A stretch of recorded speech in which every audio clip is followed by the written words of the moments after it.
할렐루야. 아멘. 2026년 3월 22일 오늘 신교회 오예배를 하나님 앞에 올려드리겠습니다. 아멘. 오늘 날씨가 정말 너무 좋습니다. 좋습니다. 예배를 드리기에는 너무 아까운 날씨입니다. 신중하고 나아가면 하나님께서 기뻐하실 줄로 믿습니다. 아멘.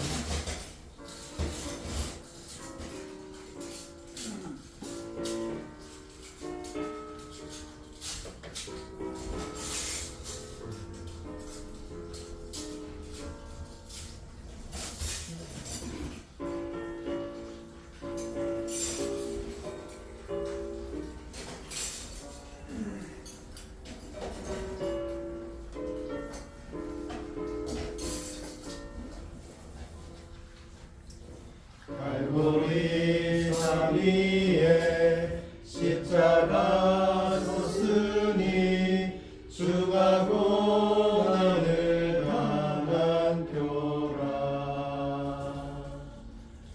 험한 십자가를 내가 사랑함은 주가 보혈을 흘림이라. 최후 승리를 얻기까지 주의 십자가 사랑하리. 빛난 면류관 얻기까지 험한 십자가 붙들겠네. 몇시천대 받은 주의 십자가에 나의 마음이 끌리도다. 귀한 어린 양이 세상 죄를 지고 험한 십자가 지셨도다. 최후 승리를 얻기까지 주의 십자가 사랑하리. 빛난 면류관 받기까지 험한 십자가 붙들겠네.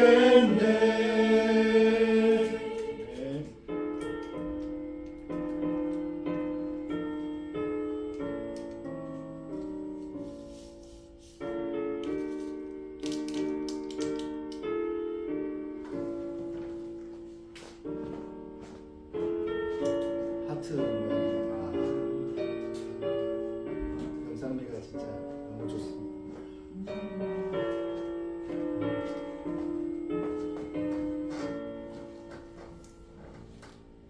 험한 십자가에 주가 흘린 피를 믿는 마음으로 바라보니 나를 용서하고 내 죄 사하시려 주가 흘리신 보혈이라. 최후 승리를 얻기까지 주의 십자가 사랑하리. 빛난 면류관 받기까지 험한 십자가 붙들겠네. 주님 예비하신 나의 본향집에 나를 부르실 그날에는 영광 중에 계신 우리 주와 함께 내가 주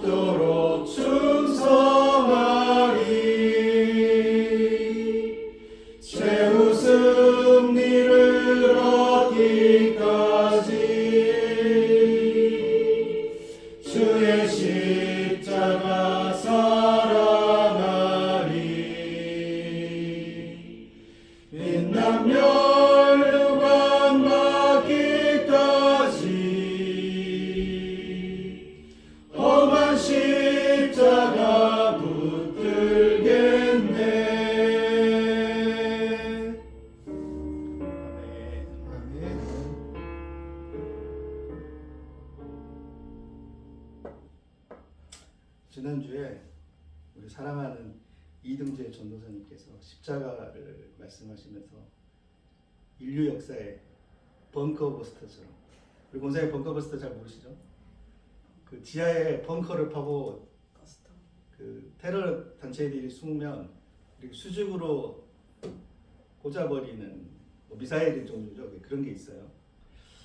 그런 사건이다라고 말씀을 하셨어. 그런데 참 그 말이 묵상이 좀 되었어요. 아멘.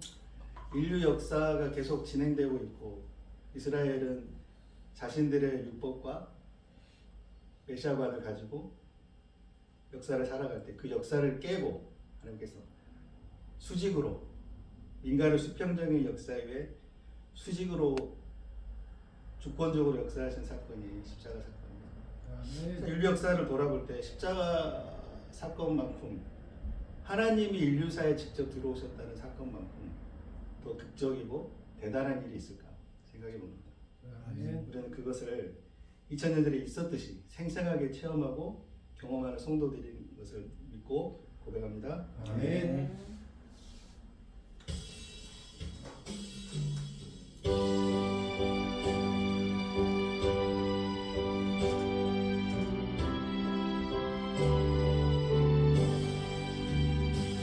주 안에 있는 나에게 난 근심이 있으랴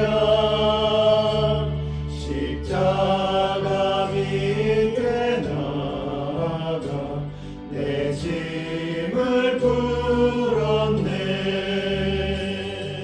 주님을 찬송하면서 할렐루야 할렐루야 내 앞길 멀고 험해도 나 주님만 따라가리 그 두려움이 변하여 내 기도 되었고 전날의 한숨 변하여 내 노래 되었네 주님을 찬송하면서 할렐루야 할렐루야 내 앞길 멀고 험해도 나 주님만 따라가리 내 주는 자비하셔서 늘 함께 계시고 내 궁핍 밤을 아시고 늘 채워주시네 주님을 찬송하면서 할렐루야 할렐루야 내 앞길 멀고 험해도 나 주님만 따라가리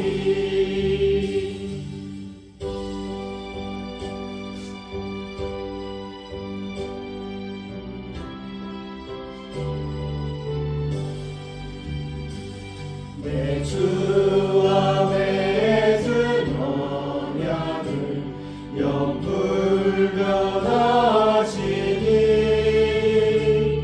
그 나라 가기까지는 늘 보호하시네 주님을 찬송하면서 할렐루야 할렐루야 내 앞길 멀고 험해도 나 주님만 따라가리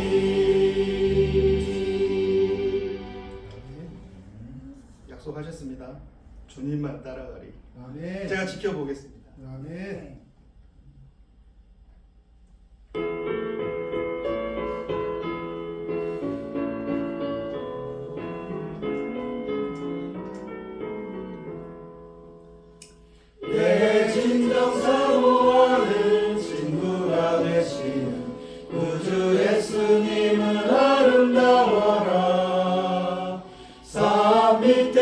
갚아요 빛나는 새벽별 주님 영원할 게 아주 없도다 내 맘이 아플 적에 그 위로 되시며 나 외로울 때 좋은 친구라 주는 저 산 밑에 백합 빛나는 새벽별 이 땅 위에 비길 것이 없도다 내 맘의 모든 염려 이 세상 고락도 주님 항상 같이 하여 주시고 시험을 당할 때에 악마의 개교를 즉시 물리치사 나를 지키네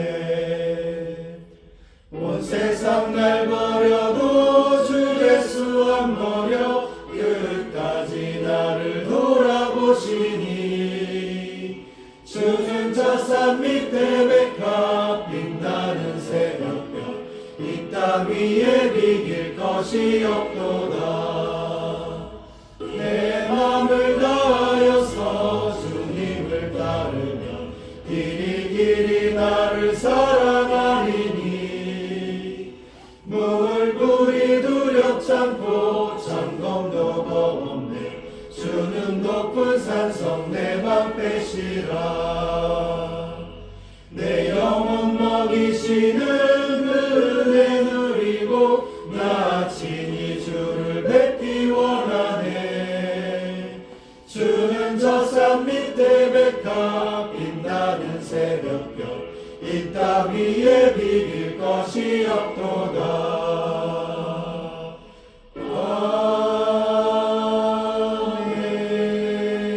아멘 너무 아름다운 가사입니다. 아멘 제가 잠시 기도하겠습니다.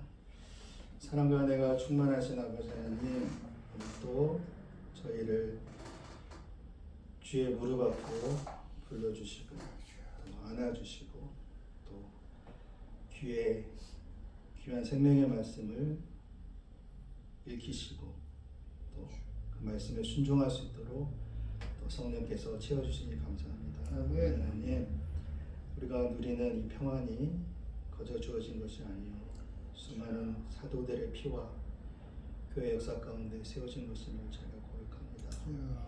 우리가 지금 이 시대를 살아가는 우리 역시 교회의 한 지체로 또 주와 연결된 한 돌로서 우리가 주의 성전이 되기 위해 세워져 갑니다. 하나님께서 주의 심교회를 사랑하시고 또 기르심을 우리가 믿고 고백하오니 늘 주님의 은혜 위에 서 있을 수 있도록 주님께서 늘 함께 하시고 동행하시는 주님이 기뻐하시고 사랑하시는 교회가 될 수 있도록 주여 은혜 내려 주시옵소서. 아멘. 감사드리며 예수 그리스도 이름으로 기도합니다. 아멘. 예수께서 가라사대 내 마음을 다하고 목숨을 다하고 뜻을 다하여 주 너희 하나님을 사랑하라 하셨으니 이것이 크고 첫째 되는 계명이요 둘째는 그와 같으니 내 이웃을 내 몸과 같이 사랑하라 하셨으니 이 두 계명이 온 율법과 선지자의 강령이니라. 아멘.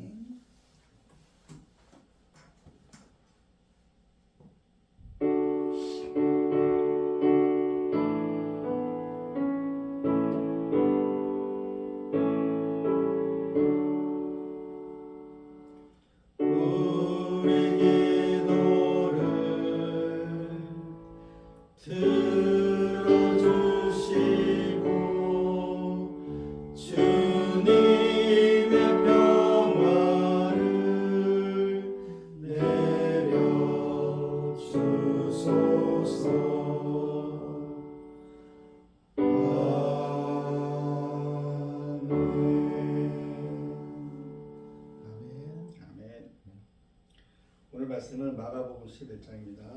함께 들어보시겠습니다. 제11장.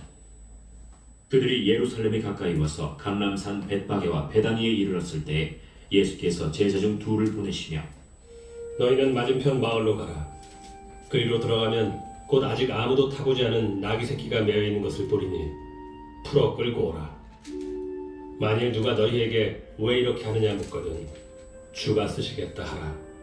그리하면 즉시 이리로 보내리라. 제자들이 가서 본즉 나귀 새끼가 문 앞거리에 매여 있는지라 그것을 푸니 거기서 있는 사람 중 어떤 이들이 이르되 나귀 새끼를 풀어 무엇하려느냐? 제자들이 예수께서 이르신 대로 말한데 이에 허락하는지라 나귀 새끼를 예수께로 끌고 와서 자기들의 겉옷을 그 위에 얹어 놓음에 예수께서 타시니 많은 사람들은 자기들의 겉옷을 또 다른 이들은 들에서 벤 나뭇가지를 길에 펴며 앞에서 가고 뒤에서 따르는 자들이 소리 지르되 찬송하리로다. 주의 이름으로 오시느니라. 찬송하리로다. 오늘 우리 조상 다윗의 나라여 가장 높은 곳에서 호산나. 찬송하리로다. 예수께서 예루살렘에 이르러 성전에 들어가사 모든 것을 둘러보시고 때가 이미 저물매 12 제자를 데리시고 베다니에 나가시니라. 이튿날 그들이 베다니에서 나왔을 때 예수께서 시장하신지라 멀리서 잎사귀 있는 한 무화과 나무를 보시고 혹 그 나무에 무엇이 있을까 하여 가셨더니 가서 보신즉 잎사귀 외에 아무것도 없더라. 이는 무화과의 때가 아님이라. 예수께서 나무에게 말씀하여 이르시되 이제부터 영원토록 사람이 내게서 열매를 따먹지 못하리라. 하시니 제자들이 이를 듣더라. 그들이 예루살렘에 들어가니라. 예수께서 성전에 들어가사 성전 안에서 매매하는 자들을 내쫓으시며 돈 바꾸는 자들의 상과 비둘기 파는 자들의 의자를 둘러 엎으시며 아무나 물건을 가지고 성전 안으로 지나다님을 허락하지 아니하시고 이에 가르쳐 이르시되 기록된 바 내 집은 만민이 기도하는 집이라 칭함을 받으리라고 하지 아니하였느냐? 너희는 강도의 소굴을 만들었도다. 대제사장들과 서기관들이 듣고 예수를 어떻게 죽일까 하고 꾀하니 이는 무리가 다 그의 교훈을 놀랍게 여기므로 그를 두려워함이라. 그리고 날이 저물매 그들이 성 밖으로 나가더라. 그들이 아침에 지나갈 때 무화과 나무가 뿌리째 마른 것을 보고 베드로가 생각이 나서 여짜오되 라피여 보소서. 저주하신 무화과 나무가 말랐나이다. 하나님을 믿으라. 내가 진실로 너에게 이르노니 누구든지 이 산더러 들려 바다에 던져지라 하며 그 말하는 것이 이루어질 줄 믿고 마음에 의심하지 아니하면 그대로 되리라. 그러므로 내가 너희에게 말하노니 무엇이든지 기도하고 구하는 것은 받은 줄로 믿으라. 그리하면 너희에게 그대로 되리라. 서서 기도할 때 아무에게나 혐의가 있거든 용서하라. 그리하여야 하늘에 계신 너희 아버지께서도 너희 허물을 사하여 주시리라. 그들이 다시 예루살렘에 들어가니라. 예수께서 성전에서 거니실 때 대제사장들과 서기관들과 장로들이 나와 무슨 권위로 이런 일을 하느냐? 누가 이런 일할 권위를 주었느냐?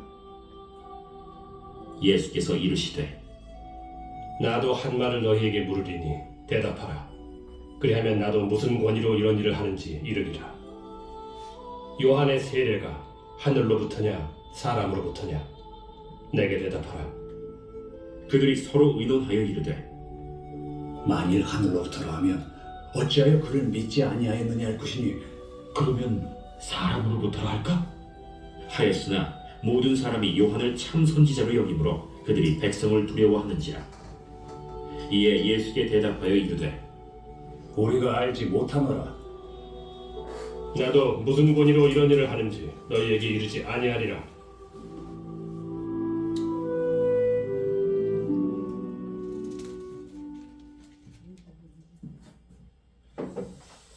아멘. 오늘 말씀의 제목은 같이 읽어볼까요? 시작. 열매를 찾으시는 하나님. 예, 오늘 본문도 오전 본문처럼 요절을 딱 정하기가 좀 애매했습니다. 하지만 한번 읽어봅니다. 멀리서 잎사귀 있는 한 무화과 나무를 보시고 혹 그 나무에 무엇이 있을까 하여 가셨더니 가서 보신즉 잎사귀 위에 아무것도 없더라. 이는 무화과의 때가 아님이라. 오늘 말씀은 다들 잘 아시는 말씀이죠. 근데 좀 모호한 말씀이기도 해요. 어떻게 보면. 그래서 저는 오늘 제가 제 설교하기 전에 늘 마음을 말랑말랑하기 위해서 준비하는 콘텐츠가 있죠. 그래서 오늘 또 어김없이 준비했습니다. 이 말씀을 묵상하면서 저는 이 노래가 갑자기 좀 떠올랐어요. 다 아시는 노래예요. 주무셔도 됩니다. 왜냐하면 노래 자체가 원래 그렇기 때문에 한번 들어보겠습니다.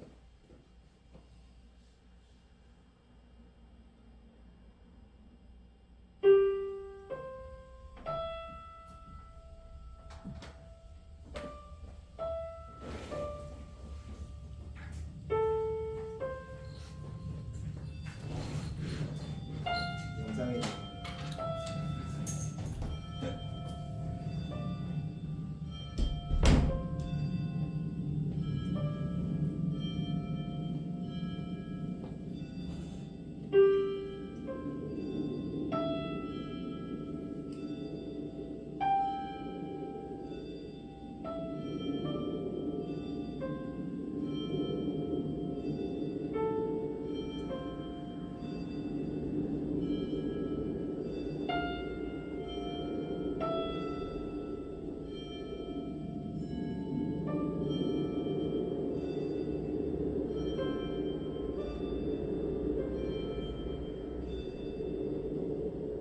내 속엔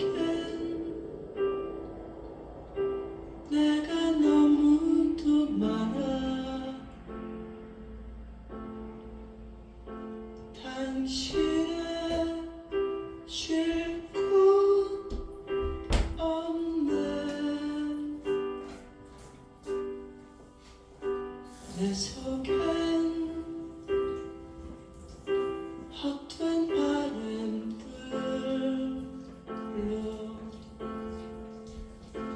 당신의 편할 곳 없네.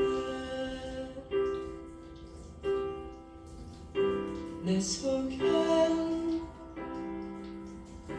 내가 어쩔 수 없는 어둠, 당신의 쉴 자리를 뺏고 내 속엔 내가 이길 수 없는 슬픔, 무성한 가시나무 숲 같네. 바람만 불면 그 메마른 가지 서로 부대끼며 울어대고 쉴 곳을 찾아 지쳐 날아온 어린 새들도 가시에 찔려 날아가고 바람만 불면 외롭고 또 괴로워 슬픈 노래를 부르던 날이 많았는데 내 속엔 내가 너무도 많아서 당신의 쉴 곳 없네.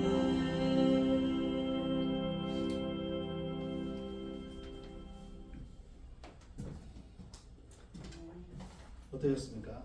감동적이었어요. 네. 이게 어떻게 들리셨는지는 잘 모르겠어요, 각자. 작가의 노래의 배경을 설명해 드리면 이 노래를 만드신 분은 혹시 아시나요? 하덕규라는 분인데 이게 어디에서는 복음성가로 분류가 되는 가수예요. 네. 이 가사 자체가 굉장히 영적입니다, 사실 가요가 아니라. 그래서 저는 이 노래에서 가장 제 마음을 좀 후비는 부분은 메마른 가지, 메마른 가지. 오늘 말씀에 보면 무화과 나뭇잎이 무성하잖아요. 근데 그건 사실 이제 이따 설교 본문 때 말씀드리겠지만 하나님의 은혜를 나타내는 거거든요. 그게. 근데 그 은혜도 없는 자신의 마음, 그래서 메마른 가지가 부대낌에서 내는 소리, 그 상한 소리를 이제 이 작곡가는 얘기하고 있는데 굉장히 우리 마음 속에 내는 소리가 무엇인가? 상한 소리인가? 형식에 얽매여서 나의 것들로 가득 채운 오늘 본문의 뽕나무의 잎사귀와 같은 소리인가? 한번 생각해 보시라고 알차게 준비했습니다. 그러면 오늘 본문 말씀 한번 같이 나눠보겠습니다. 봄을 맞이해서 장표를 한번 전문용어로 개비 있습니다. 개비. 식상에서 파랗게. 오늘 말씀의 제목은 열매를 찾으시는 하나님. 사실 오늘 본문 내용이 굉장히 많은 내용들이 좀 담겨 있어요. 우리가 이 말씀을 여러 각도로 묵상을 해보면 굉장히 좀 깨달음을 많이 주는 묵상이 되는 부분인데 그래서 사실은 하나의 제목으로 딱 뭘 정하기는 상당히 좀 어려운데 그냥 오늘 일단은 열매를 찾으시는 하나님이라고 제가 제목을 붙여봤습니다.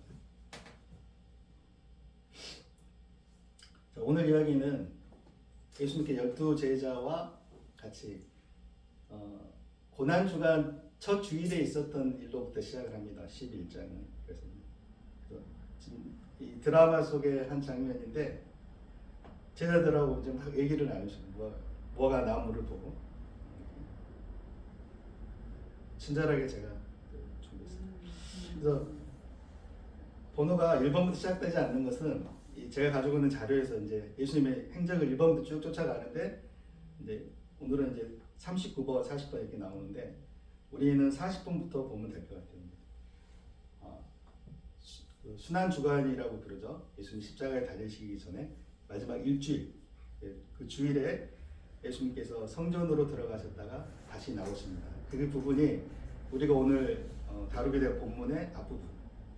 그리고 이제 우리가 다룰 본문은 그 다음날 또 성전에 또 들어가십니다. 들어가시기 전에 뽕나무를 보고 들어가셨다 성전 다 뒤엎으시고 다시 나오시는 부분이 오늘 내용입니다. 주일에 들어가셨다가 벳바게를 통해서 다시 베다니로 나오는 이런 내용인데 베다니하고 벳바게는 다들 익숙하실 거예요. 성경에는 베다니가 두 군데가 나와요. 세례 요한이 요단강에서 세례를 주던 베다니가 있고 오늘 본문의 베다니는 어딜 봐도 여기 강은 없죠. 그래서 나사로, 우리 사랑하는 형제 나사로가 죽었던 곳이 베다니입니다. 베다니. 그래서 베다니에서 벳바게로 올라가서 감람산이라는 산을 지나면 성전으로 들어가는 그런 루트인데 요 보이는 전체적인 그림이 이제 예루살렘 성을 중심으로 이렇게 보여지고 있습니다. 이런 배경을 가지고 있다고 보시고 이걸 머리에 그리시면서 오늘 본문 한번 들어가 보겠습니다. 그래서 오늘 본문을 여는 핵심적인 질문을 제가 4개를 준비를 했습니다. 한번 살펴볼게요. 첫 번째는 왜 무화과가 열리지 않을 때 예수님께 열매를 찾으셨을까? 따르셨을까? 두 번째, 무화과 열매가 없으면 없는 거지 왜 그냥 나무를 말려 죽이셨을까? 이걸 가지고 또 안 믿는 분들은 또 그래요. 예수님 너무 좀 성격이 좀 이상하신 거 아니야? 아닐 수도 있지. 근데 나무를 다 말려 죽이기까지 하셔야 되나? 이렇게 얘기를 할 수도 있고.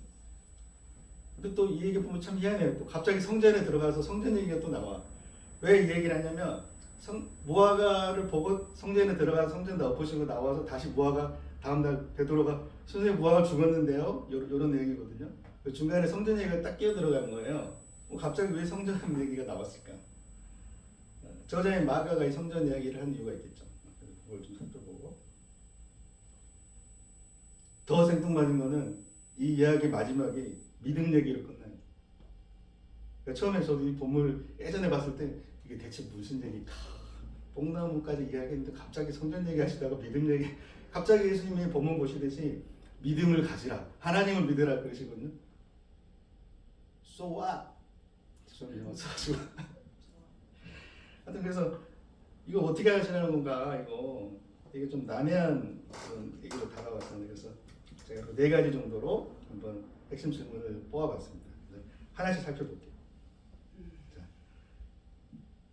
때는 마지막 유월절을 앞둔 순환 주간의 첫 주일입니다. 그래서 보통 시기적으로는 3월 말에서 4월 초로 저희가 보고 있습니다. 유월절이. 왜냐하면 유대의 달력은 우리 달력하고 달라요. 태양력. 유대력은 그들이 출애굽할 때를 1월로 정했는데 그들 1월이 우리 태양력으로 3월 말 정도 해당되거든요.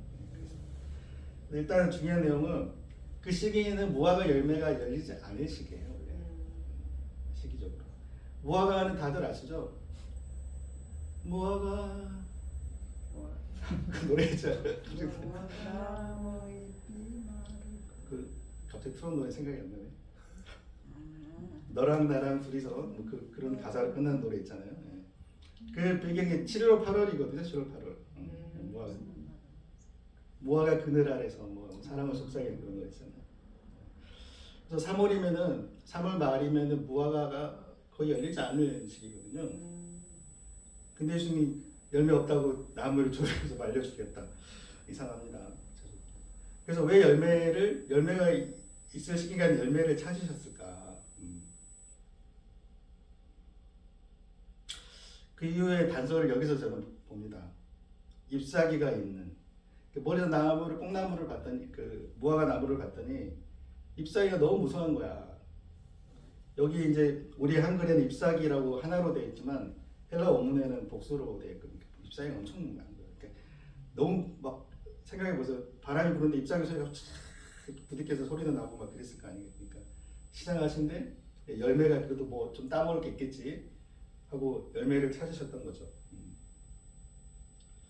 또 여기서 하나님은 열매를 찾으십니다. 이 말이 좀 이상하게 들릴 수 있어요. 아니 열매가 없는데 왜 열매를 찾으시지? 잎사귀가 있다는 얘기는 하나님의 은혜 아래 있었다는 증거예요. 이게 무슨 얘기냐면 사도행전 말씀에도 나오는데 우리가 세상 모든 사람들이 기동하며 살아가는 것은 하나님의 은혜 안에 있기 때문입니다. 물론 믿지 않는 사람들은 그걸 인정 안 하겠지만 그건 명백한 사실입니다. 그래서 이스라엘 유대 민족들이 예수님을 배척하고 인정하지 않았지만 그들의 그 잎사귀라도 그들이 있었던 것은 하나님의 은혜를 부어주셨기 때문입니다. 그래서 예수님은 그 은혜 아래 있었던 너희들에게 그래도 무슨 열매라도 있겠지. 제가 하는 말 중에 이미 어떤 전제가 하나 되어 있어요. 뭐냐면 무화과 나무는 이스라엘 민족을 여기서 나타내고 있는 거예요. 이 비유에서만 뿐만 아니라 구약에서도 많은 비유들을 살펴보면 전체적으로 무화과 나무는 이스라엘 민족을 상징한다는 것을 제가 알고 있습니다. 자, 그러면 왜 저주를 하셨을까? 그것은 성경 본문에는 무화과의 때가 아님이니라 이렇게 나와 있습니다. 그러니까 너무 이게 이상하지 않아요? 때가 아닌데 열매를 찾으셨는데 근데 없어. 때가 없으면 당연히 때가 아니니까 무화과 열매가 없겠지. 근데 너 열매가 없네 하고 저주를 하셨단 말이에요. 앞서 말씀드리듯이 무화과 나무 이스라엘을 상징하는데요. 예수님이 저주하신 이유는 예수께서 이 땅에 오셨는데 그들이 예수를 인정하지 않고 그들이 계속 성전 중심의 형식적인 예배 생활을 하고 있었고 그러니까 그런 것들이 전혀 열매가 없는 성경의 많은 본문들이 굉장히 의도적으로 쓰여 있다는 것을 우리는 알고 있습니다. 오늘 본문에서도 그런데 왜 이게 굉장히 의도적이냐면 베다니라는 마을의 뜻을 풀어보면 푸른 무화과 나무라는 그런 뜻을 가지고 있어요. 푸른 무화과 나무가 있는 마을이라는 뜻도 있고 물론 빈곤한 자들의 마을이라는 뜻도 있지만 그런 의미도 가지고 있는데 그러니까 오늘 이 비유가 이 사건이 굉장히 재미있는 게 베다니는 무화과로 유명한 마을이에요. 그 마을 자체가 베다니 무화과 마을이라는 거죠. 우리나라에도 무슨 특산품이 유명한 데 있지 않습니까? 경주 사과? 경주가 사과 유명한가? 근데 어쨌든 그 유명한 마을에 가서 그게 없다고 그걸 저주한다는 게 너무 역설적인 상황인 거죠. 그래서 그건 이렇게 생각할 수 있는 거죠. 유대인들이 성전을 중심으로 하나님을 굉장히 섬기면서 선민으로서 자기들이 자부심을 가지고 살아갔지만 오히려 거기에서 하나님의 저주가 선포되는 그런 그리스도의 사역을 보여주는 그런 것이라고 우리가 생각해 볼 수 있습니다. 그래서 여기 무화과의 때가 아님이라는 때에 대해서 좀 주목해 볼 필요가 있는데 이건 우리가 3월, 4월, 5월 하듯이 그 어떤 시기를 얘기하는 게 아니라 헬라 원문에는 카이로스라고 되어 있어요. 카이로스. 이 때가 이제 헬라어에는 두 가지가 있는데 아시듯이 크로노스가 있고 카이로스가 있죠. 이 카이로스는 하나님의 섭리의 때를 보통 얘기하거든요. 섭리의 때. 그러니까 물리적인 시간이 아니라 하나님이 정하신 때라는 거죠. 그래서 여기에 이 본문의 때는 무화과 나무가 열릴 실제적인 어떤 시기, 계절의 시기를 얘기하기도 하지만 실제로 하나님이 정하신 어떤 때를 얘기하는 거예요. 그러니까 무화과 나무에서 열매가 없었다는 것은 아직 영적인 열매를 맺을 시기가 아니었다는 거예요.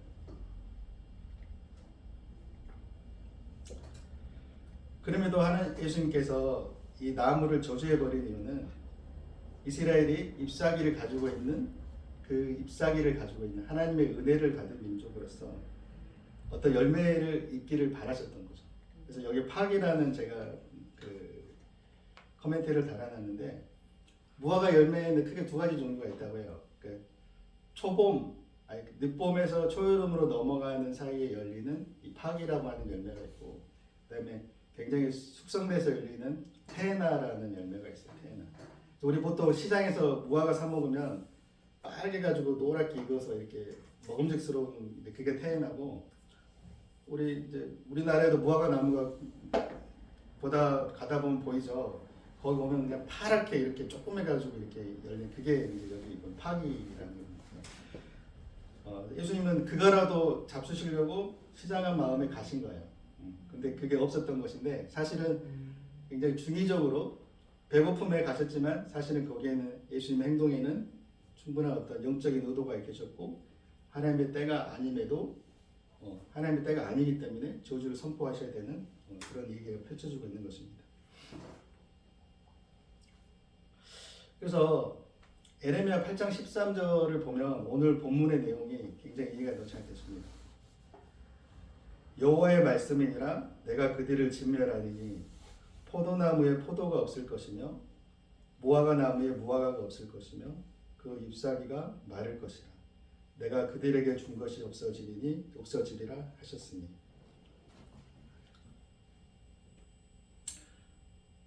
오늘 본문에서 무화과의 열매가 없다는 얘기는 하나님께서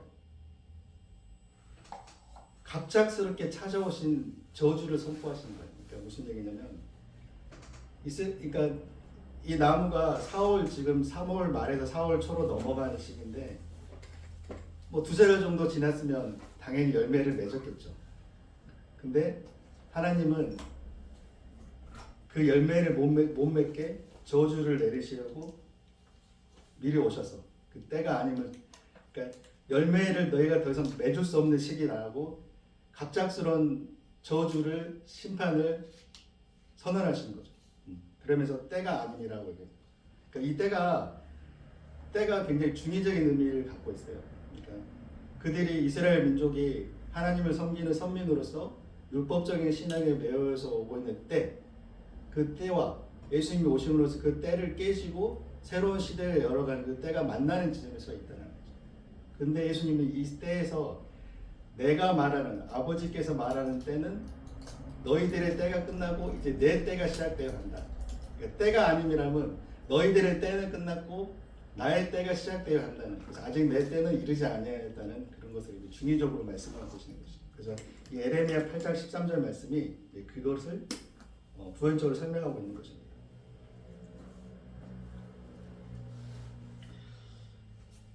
이제 갑자기 성전 얘기로 넘어가는데 왜 성전 얘기가 갑자기 나왔을까?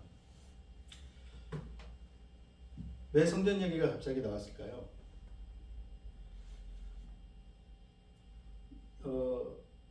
이 잎사귀만 무성하고 열매가 없다는 것은 다들 조그만 영적인 어떤 사고를 하시면 다 생각해 낼 수 있는 건데, 이스라엘은 성전 중심에 굉장히 율법적인 생활을 하고 있었다는 거예요. 그래서 성전 내기를 막아는 의도적으로 이스라엘 민족이 예수님을 영접하지 아니하고 그들이 하나님의 민족이면서 에레미야의 말씀에 나오듯이 이것이 성전이다, 성전이다, 성전이다. 거짓 선지자들이 이것이 하나님이 성전이다는 얘기는 하나님이 여기 계신다. 하나님이 여기 계시고 우리는 그 하나님을 섬기고 있고 우리는 참 신앙을 가진 이스라엘 민족이다라는 것을 계속 거짓 선지자들은 강조하고 있었던 것이죠. 그래서 이 성전이라는 것이, 너희들의 섬기는 이 성전이라는 것이 결국에는 허울뿐인 것이고 거짓된 신앙이고 모든 것이 열매가 없는 그런 아주 썩어져야 될 그런 것들이라는 것을 예수님이 의도적으로 선포하시기 위해서 성전 이야기를 집어넣은 거죠. 흔히들 오해하기로 이 성전 얘기는 예수님께서 들어가셔가지고 내 집은 만민이 기도하는 집이라, 그래서 기분이 나쁘셔가지고 장사 못하게 다 뒤엎었다. 성전이 이렇게 막 장사치들이 들어와가지고 막 뒤엎었다 이렇게 이해하는데, 그것도 전혀 틀린 건 아니에요. 틀린 건 아닌데 본질적으로는 그런 내용이라기보다는 하나님의 나라가 이미 예수 그리스도에게 임하였고, 그 관점에서 봤을 때 이 성전의 이야기는 모든 이스라엘의 형식적인 신앙을 대변하는 것이고 그것들을 징벌하는 것으로 봐야 됩니다. 그래서 여기서 광도라는 말에 우리가 좀 집중을 해야 되는데, 성전이면 성전이지 왜 갑자기 그 앞에 막 보면 너희가 아버지 집은 나 기도하는 집인데 장사하고 뭐 하고 마지막에 강도의 소굴로 만들었다 이렇게. 모든 이유가 강도의 소굴로 만들었다는 데 이유가 있다는 거거든요. 그래서 갑자기 강도를 왜 얘기하셨을까? 여기서 강도는 장사로 폭리를 취하는 자들을 의미하는 게 아니라 혁명가를 의미해요. 혁명가. 그러니까 도둑이 아니야. 가룟 유다한테도 도둑이라 하는데 그 도둑하고 이 강도는 헬라가 전혀 다른 거예요. 그래서 왜 이런 말씀을 하셨냐면 이들은 여기 성전을 장악하고 있던 유대인은 초정통파 강경한 유대인이에요. 혁명을 통해서 메시아가 오셔서 로마를 무너뜨리고 인간적인 방법인 혁명을 통해서 성전을 부활하고 이스라엘을 다시 일으키는, 그걸 바라는 사람들을 예수님 강도라고 하십니다. 그러니까 단순히 폭리를 취해서 장사하는 사람들을 강도로 얘기한 게 아니라 너희들이 이미 나를 통해서 임한 하나님 나라를 거부하고 너희들의 방법으로 인간적인 역사를 통해서 하나님 나라를 이루겠다고 한다. 그리고 하나님 나라를 많은 사람들에게서 뺏어갔다라는 의미로 혁명가들이면서 강도라고 빗대어 말씀하신 것이죠. 그래서 하나님의 나라는 결코 혁명이라는 말 자체가 대변하는 것이 굉장히 다양한 의미입니다. 우리가 지금 한 2년 사이에 한국 사회에 굉장히 많은 일들이 있었죠. 그러면서 우리가 존경하던 많은 목회자들, 또 기독교 저술가들이 가지고 있던 생각들이 어떠한지 우리가 보게 됐습니다. 근데 그들의 사고 속에 있는 그런 방법들이 예수님은 인정하지 않는 방법이라는 것이죠. 내가 옳다, 네가 옳다 그런 것이 아니라 어느 쪽도 옳지 않고 오직 하나님만이 옳다는 것을 예수님 말씀하시고 싶었던 것이죠.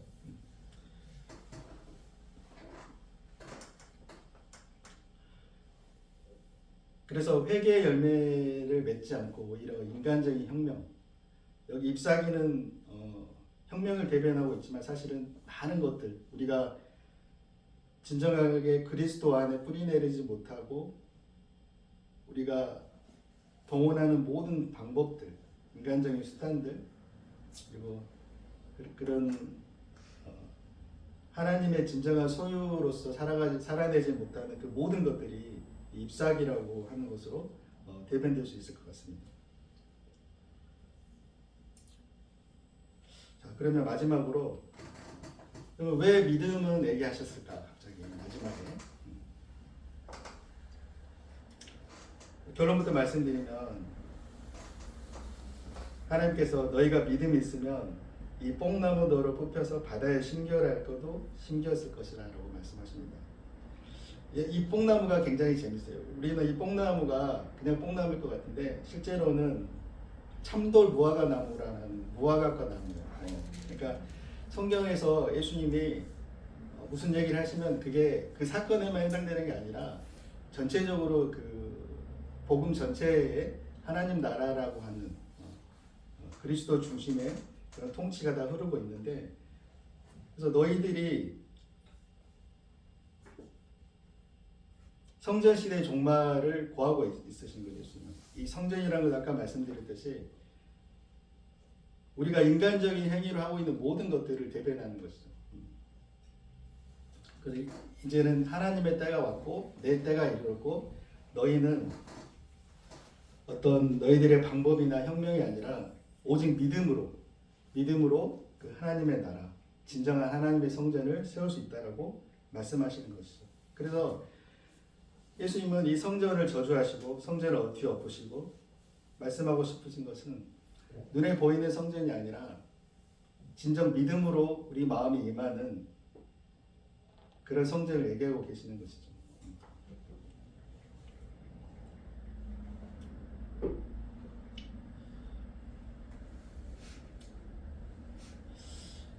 베드로가 제자들이 성전을 보고 처음 성전을 보고 나서 예수님께 그런 말을 합니다. 선생님 저 성전 좀 보세요. 너무 아름답지 않습니까? 라고 얘기하죠. 그 예수님 뭐라고 합니까? 내가 저 성전을 허물어 버리리라. 우리 얼핏 생각해 보면 그렇게 생각할 수도 있어요. 아니 성전도 있으면 좋지 않을까? 거기에 구약시대 내내 이스라엘은 성전을 중심으로 신앙이 유지되었고 오죽하면 눈에 보이지 않는 하나님 때문에 모세가 산에 올라갔을 때 눈에 보이는 형상을 만들어서 하나님을 믿고 싶었을까? 그건 인간의 어떤 본능이거든요, 사실. 그럼 성전이 주는 유익이 분명히 있단 말이에요. 상징적으로 솔로몬도 자기가 성전을 짓고 나서 하나님께 봉헌할 때 기도를 합니다. 거기 중요한 대목이 나오는데 거기에 하나님이 계시지 않다고 솔로몬이 얘기해요. 근데 그럼에도 우리가 성전을 보고 기도하면 하나님께서 그 기도를 들으시고 이루어주시라고 기도합니다. 그래서 하나님이 그러시겠다라고 얘기하시죠. 그래서 예수 그리스도는 사실 저는 그렇게 봅니다. 예수 그리스도가 감추인 영광으로 오신 것은 그게 모든 어떤 육적인 육안으로 보는 세상이 아니라 마음으로 바라보고 주의 성령께서 비추심으로 바라보는 그 영적인 눈으로 바라봤을 때 눈에 들어오는 참 성전. 구약시대 성전을 보면 한번 생각해 보세요. 모세가 출애굽에서 처음 만든 성전은 굉장히 초라했습니다. 이스라엘 민족 가운데 광야에 성전이 세워졌는데 그 성전을 싸고 있던 세마포 펜스가 있는데 그 높이가 2.2m 정도가 돼요. 그래서 그 당시 뭐 사람들 키가 뭐 기껏 해봐야 170 정도 됐겠죠. 커봐야. 그러니까 점프를 해도 잘 안 보여요, 성전 안에. 그 대부분의 출애굽한 이스라엘 민족들 대부분은 성막을 제대로 보는 사람이 없었을 것이다라고 학자들은 얘기합니다. 그럼 뭘 보느냐? 운 좋게 지나가다 보면은 동쪽 성막 문이 잠깐 열렸을 때 제사장들이 옷을 입고 막 분주하게 돌아다니거나.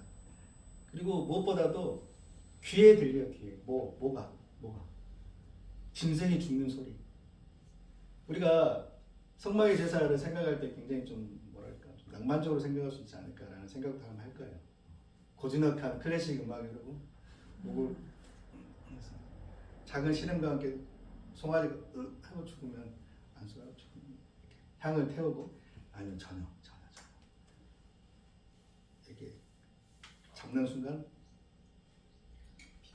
피를 닦아내야 되고 짐승의 피 비릿한 냄새와 그 역한 기름 태우는 냄새와 죽어가는 동물들의 소리와 그 모든 소리들이 다 감추어진 그 세마포 휘막 옆에 이렇게 들리는 그 백성들은 그런 소리를 들으면서 광야에서 40년 동안 행진했던 거죠. 그럼에도 그 회막 중심에는 지극히 성스러운 지성소가 있었어요. 거기에는 하나님의 영광이 가득 차 있었어요. 그걸 뭘 의미하냐면 예수 그리스도가 그렇게 이 땅에 오셨다는 것이죠. 이사야서 말씀처럼 흠모할 만한 것이 없는 연한 숨같이. 누가 예수님을 보고 메시아라고 생각할 수 있었겠습니까? 이스라엘 솔로몬이 지었던 성전도 화려한데 헤롯 성궁도 헤롯이 다시 재건한 성전 역시 엄청나게 화려했을 거예요. 근데 예수님은 그러한 영광을 오지 않으시고 정말 마음의 눈으로 보지 않으면 알 수 없는 그런 메시아로 모습으로 오셨다는 거예요. 그래서 하나님께서는 너희들이 그토록 목을 메고 정말 너희의 모든 것을 걸어서 너희의 방법대로 성전을 지키려고 성전에서 신앙을 유지하는 그 모든 것들이 이제 끝났다라고. 무화과의 때가 아닙니다. 너희들이 이제 너희들의 노력으로 열매를 맺을 그 때가 끝났다라고 해서 말씀하십니다. 이제는 너희들이 오직 믿음으로 너희 마음에 세워질 성전, 곧 나 예수 그리스도밖에 없다라고 예수님이 선포하고 계시는 것입니다. 그래서 이제는 하나님께서는 참 무화과 열매인 테나를 찾기를 원하신다. 예수 그리스도를 통해서. 성전을 통해서는 겨우 그 푸른 열매, 아주 따뜻한 푸른 열매 정도도 맺을 수 없는 그런 이스라엘 민족들이 예수 그리스도를 통해서 아주 잘 익은 하나님의 드시기에 아주 기쁜 맛있는 그런 열매를 맺을 때가 되었다는 말씀을 하시는 거죠. 그래서 이제 우리는 이 무화과 나무를 보면서 이런 생각을 해봅니다. 화려한 예배당, 화려한 예배당. 교회가 사회에 참여하는 것, 그리고 나를 위한 열심. 이 모든 것들이 무화과 나무를 감싸고 있는 잎사귀인 것들이에요, 사실. 바람이 불면 풍성한 소리를 냅니다. 잎사귀들이 부딪히면서 하지만 거기에는 아무 열매도 없어요. 그래서 우리는 어떤 기준을 갖기를 원합니다. 사실 기독교인들이 정치에 참여하고 사회연대에 참여하는 것이 과연 옳을 것인가? 그렇게 소리를 내는 것이 과연 열매를 맺는 삶일까? 한번 생각해 보게 됩니다. 그래서 이 무화과 나무 잎에 대해서 조금 더 우리가 묵상을 해보면 굉장히 우리 비참한 모습을 또 보게 되는데, 범죄한 인류가 최초로 자신을 가렸던 것이 무엇인가? 그걸 떠올려보면 무화과 잎이에요. 그러니까 창세기로부터 무화과 잎이 나오기 시작해요. 그리고 오늘 현대를 살아가는 우리도 여전히 이 무화과 잎으로 우리를 가리고 있습니다. 열매 없는 내가 드러나는 게 두려워서 나의 직분으로, 나의 사회적 지위로, 나의 재산으로, 나의 어떤 봉사로 가리고 있는 것이 우리 현실이죠, 사실. 거기에 대해서 예수님께서는 거침없이 선포하십니다. 무화과의 때가 아닙니다. 너의 때는 끝났다. 그렇게 해서는 결코 열매를 맺을 수가 없다라고 선포하신 거죠. 하나님은 잎사귀를 보시는 게 아니라 열매를 보시는 하나님이죠. 예수님이 이 땅에 오실 때 그러하셨던 것처럼 우리는 세상에서 어떻게 보면 정말 빛도 없이 영광도 없이 섬기다가 가는 그런 다 예수님의 제자들입니다. 연한 숨 같고 마른 땅에서 나온 뿌리 같아서 고운 모양도 없고 풍채도 없은즉 우리가 보기에 흠모할 만한 것이 없도다. 우리 딸이 그래요. 요즘 좀 힘든 시기를 보내고 있습니다. 그래서 마음이 참 안타까운데 어제 잠깐 얘기를 나눴는데 제가 그런 얘기했어요. 너가 믿음이 없다고 그러는데 누구나 우리는 믿음이 없어. 그리고 네가 예수님 믿으면 네가 친구들이 너를 괴롭힐 친구들 앞에서 한번 딱 노래보면 걔들이 잘못했어. 결코 그런 일은 없다, 세상에. 우리가 예수 믿고 아무리 이 교회에서 은혜 받고 제가 기도를 일주일 금식 기도를 하고 나가도 세상 사람들은 저를 요셉의 아들 목수의 아들로 봅니다. 요셉의 아들 목수로 보지 저를 메시아 그리스도로 절대 보지 않습니다. 우리의 정체성은 여기에 있습니다. 우리가 스스로 우리를 영광받게 합당한 존재로 여기는 것이 아니라 정말 이렇게 사는 모습이 질그릇같이 그런 투박한 모습으로, 하지만 그 안에 눈에 보이지 않는, 육안으로는 절대 볼 수 없는 그 화려한 성제를 우리들은 품고 사는 자들이라는 것을 세상 사람들이 알지 못하지만 하나님은 알고 계시고 보고 계시고 또 기뻐하시고, 우리는 그게 우리의 소망인 것을 믿습니다. 그래서 우리는 이 잎사귀에 집착하는 이유가 뭔지 아십니까? 내가 스스로 원전에 지려고 하기 때문에. 우리의 온전함이라고 하는 것은 우리가 결코 이룰 수 없는 것이죠. 아담이 죄를 짓고 나서 자신의 수치로 무화과잎으로 가립니다. 그 무화과잎이 가리면 며칠 갈까요? 바람 불고 하면 말라 부스러지면 또 딴 거 떼서 또 우리의 온전함이라는 것은 영원할 수 없고 한계가 있습니다. 그래서 어제 이영재 목사님 소개처럼 그리스도로 옷 입지 않으면, 무화과잎이 아니라 그리스도로 옷 입지 않으면 우리는 결코 우리의 수치가 가려지지 않습니다. 우리는 누구냐? 한번 오늘 스스로에게 한번 질문 내려보시기 바랍니다. 율법의 엄미에게서 난 이스마엘일까? 아니면 하늘의 예루살렘에서 난 이삭일까?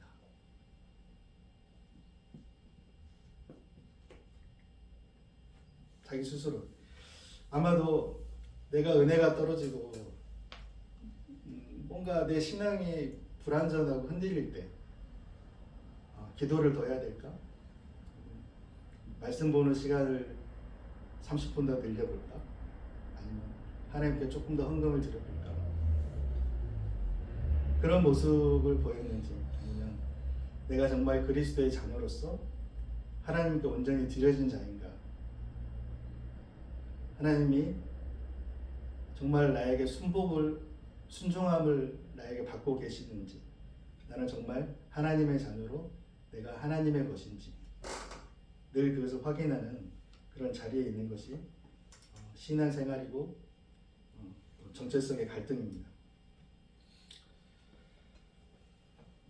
우리는 예수님처럼 흠모할 것도 없이 이 세상에 살다가 객과같이 나그네같이 살다가 결국에는 다 천국 본향으로 갈 것입니다.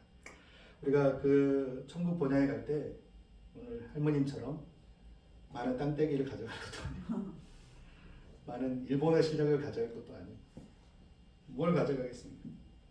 그 안에 오직 하나님의 은혜의 부분, 그 사랑만이 우리가 가득 채울 것임을 고백합니다. 자, 결론 내겠습니다. 은혜의 삶이라고 하는 것은 크게 저는 세 가지로 봅니다. 첫 번째는 하나님의 영광을 보며 난 살아가는 것. 내가 그 성전 회막 밖에 거하는 사람인가, 아니면 회막들 앞을 그냥 왔다 갔다 하는 사람인가, 아니면 성소에 들어가지 못하고 성소 밖에서 그냥 짐승과 씨름하는 사람인가. 셋 다 온전하지 않습니다. 셋 다 구원에서 멀어져 있습니다. 우리는 그리스도께서 자신의 육체를 찢어 열어 젖힌 그 지성소 안으로 들어가야만 하나님의 영광 안에서 우리는 온전해질 수 있습니다. 그래서 우리는 그 매일 내 안에 세워진, 내 안에 있는 그 시은소, 지성소에 매일 그리스도의 피로, 피 앞에 우리가 순종함으로 하나님의 영광, 내 모든 죄를 속하시고 나를 음부로부터 끌어올리신 그 영광을 보는 그런 삶을 살기를 원합니다. 내 신앙의 뿌리가 어디에 있는가 한번 살펴보기 원합니다. 내 신앙의 뿌리는 은혜에 있어야 됩니다. 철저하게.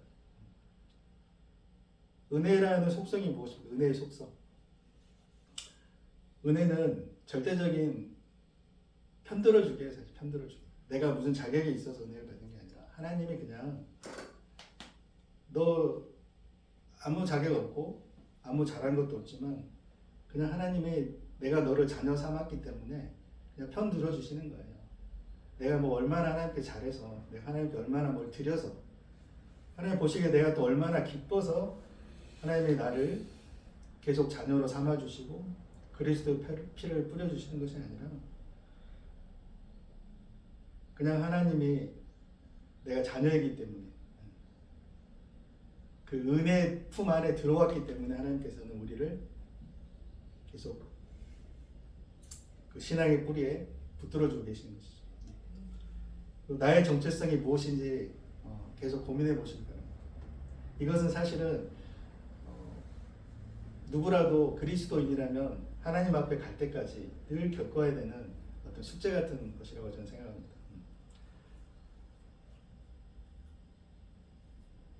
늘 가끔씩은 한 번은 길을 잃고 헤맬 때가 있어요. 내가 제대로 신앙생활을 하고 있는가? 굉장히 뭔가 열심을 내고 하고 있는데 그게 마치 굉장히 마음에 만족을 주고 또 나에게 위안을 주고 그러는 중에 사실은 나도 모르게 은혜로부터 떨어지고, 근데 그건 하나님께서 다 사실은 우리를 이루어 가실 때 적절하게 하실 것입니다. 저는 그걸 믿습니다. 성경 말씀에도 하나님 말씀하셨듯이 우리가 언제 어느 때 하나님이 그것을 적절하게 하실 줄 우리가 알지 못하도록 하나님께 적절히 하실 줄 믿습니다. 때로는 힘든 시련으로, 때로는 그 시련을 통해서 우리가 더 나은 사람으로 더 자라날 수 있도록 또 이끌어 주시는 그 은혜, 모든 것을 하나님이 다 하실 줄로 믿습니다. 아멘.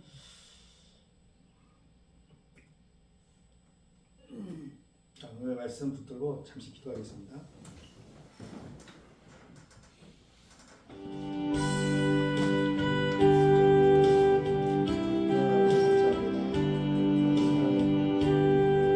하나님께서 정하신 때에 불러주시고 우리가 참 성전으로 세워지도록 우리가 그리스도의 몸의 지체로 드려지는 모든 사실이 아버지의 일반적인 선택과 주권을 이루시고 우리가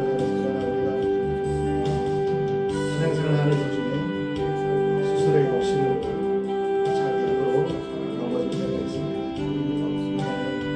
우리의 신앙의 뿌리에 어디 있어야 하는지 깨우쳐 주시옵소서.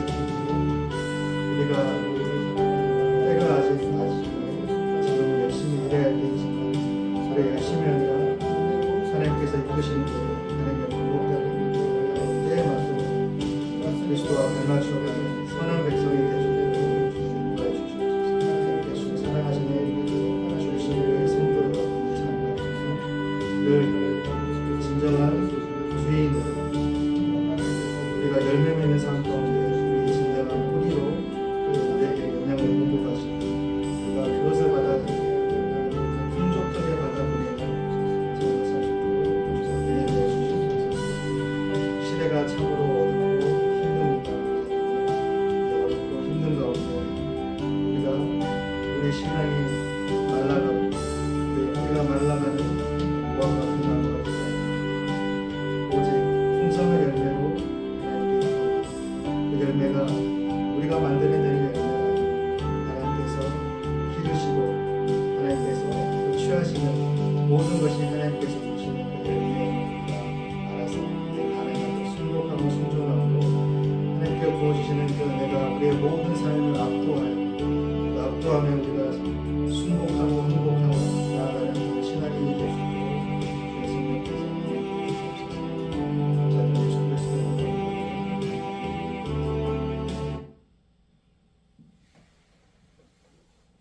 목사님 나오셔서 축도해 주시겠습니다.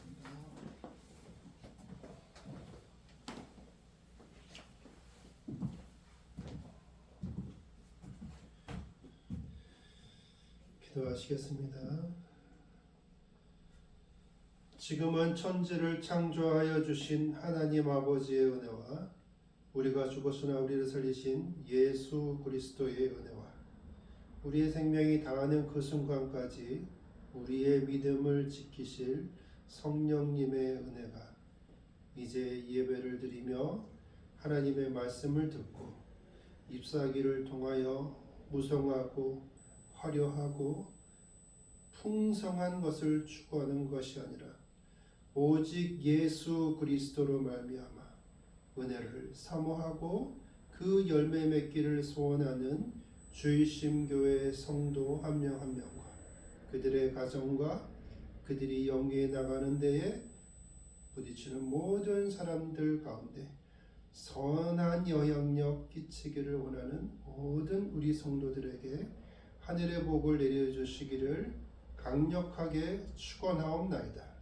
아멘.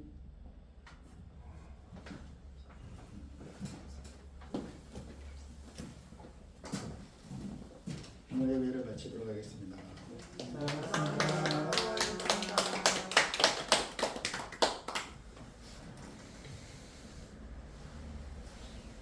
아마도 오늘이 전도사로서 선포하는 마지막 같습니다. 그렇게 되는 건가요? 아유 벌써 아마도 그럴 것 같습니다. 4월 25일 우리 모임에 가는 거니까. 그럼 맞죠? 4월 26일 그렇게 되는 건가요? 그럴 것 같습니다. 4월 26일 한 달에 한 번이니까. 한번 봐야 되겠네. 애석하게도 목사고시를 합격했다고 연락이 왔어요. 아유 해석하는 축하. 합의해야 되는 거 아니에요? 그래서 그래서 다음 주 떡하잖아요. 경사. 그러면은 4월 25일 날 목사 안수 받으시고 4월 26일 날 설교 오니까 문구도 바꾸셔야 돼요.